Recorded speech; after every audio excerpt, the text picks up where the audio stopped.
Hello everybody. I know it's been a while since I posted the video last. I've been pretty bogged up with exams. However, this time I am making a video just to update what happened last time, my plans for the next week. That's basically it. Alright, so I am in the middle of a water change. However, I did have a problem with one of my fishes.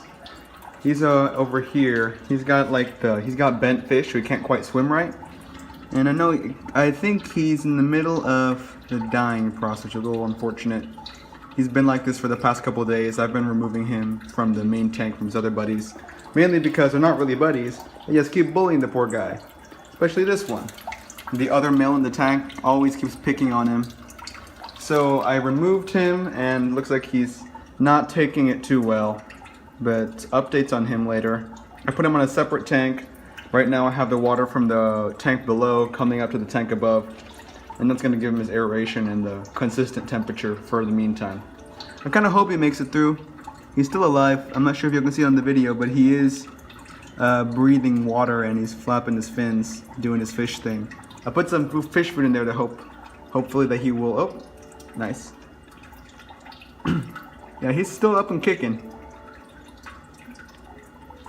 I might have put too much flake food in there. I might remove it a little bit. Anyway, update on the plants. They're doing great. Whoops, it is getting dark. I have them growing up some new shoots.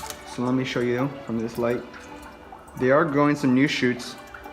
The one on the side we can't quite see it, but it is growing new plants. So that's good. That means if they're multiplying, that's always a good sign. That's basically it. A couple other changes I'm going to be doing for this week is I'm going to stop the filter for a long time. We'll see how long. I'm not quite sure how long yet. We're going to stop the filter for a long time. So what's going to happen, I've been at 0 nitrites and 0 ammonia. I mean 0 nitrites and 0 ammonia for quite a while now. So I feel pretty confident of turning off the filter and just putting the filter pads inside the grow bed. Inside the grow bed up top. However, I'll keep an eye on it closely, especially if things just kind of like very clearly are getting mucked up. And then I'll change it back to the way it was. But I'll take the filter pads and put them in the grow bed, and then we'll see what happens. Alright, so unfortunately the fish that was in the bowl, he passed away. So we're left with two platies.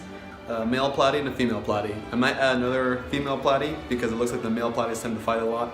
But I don't know. We'll see what happens. I don't want to put another female in until I know the water is safe, because the water might have some issues. So I'm going to be testing it in this video as well as adjusting it in case I do find anything else. Alright, thank you. Now first off, I'm going to be testing ammonia, nitrite, and nitrate with the API Master Test Kit for fresh water. Now to do this, I have 3 little bottles here. I have nitrate, ammonia, and nitrate. Now I've been getting 0 on these readings for a very, very, very long time. And I've looked up online, it says I have to shake them really hard, bang them on the table, do whatever I can. And I've done that. However, it still comes out as 0, 0, 0. So I'm about to do it one more time. Pretty confident it's going to come out 0, 0, 0 one more time. And even though I know it's probably not what it's actually rated at.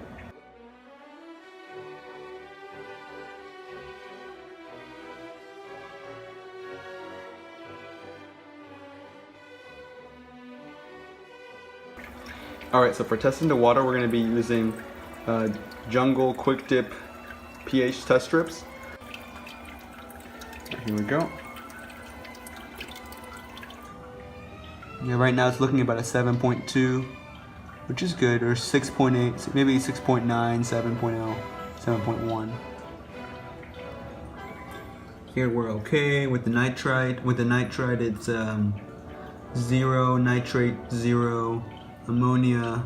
It's clear, which is not a good sign. I think it should also be yellow. Alright, so right now I'm looking at, what's the website called?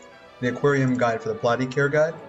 And it's saying that the pH should be between 6.8 to 8.0, meaning that I am on the low end for the pH, so I should probably add some more. I should increase the pH.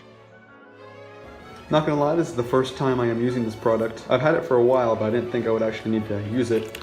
That's okay. The instructions are that for 10 gallons, we should use 1 milliliter of this. So that's exactly what I'm gonna do, and we'll see what happens. All right, so here I have 1 milliliter. And we'll let that circulate. Also, as you may be able to tell, I did take out the filter. The filter, I didn't completely remove it. Once again, I put it up here.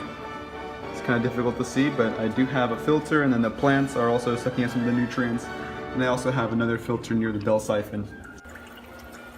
All right, so following the instructions in the box, it has been about 2 hours since I put the pH increase in the tank. Let's give it a quick test.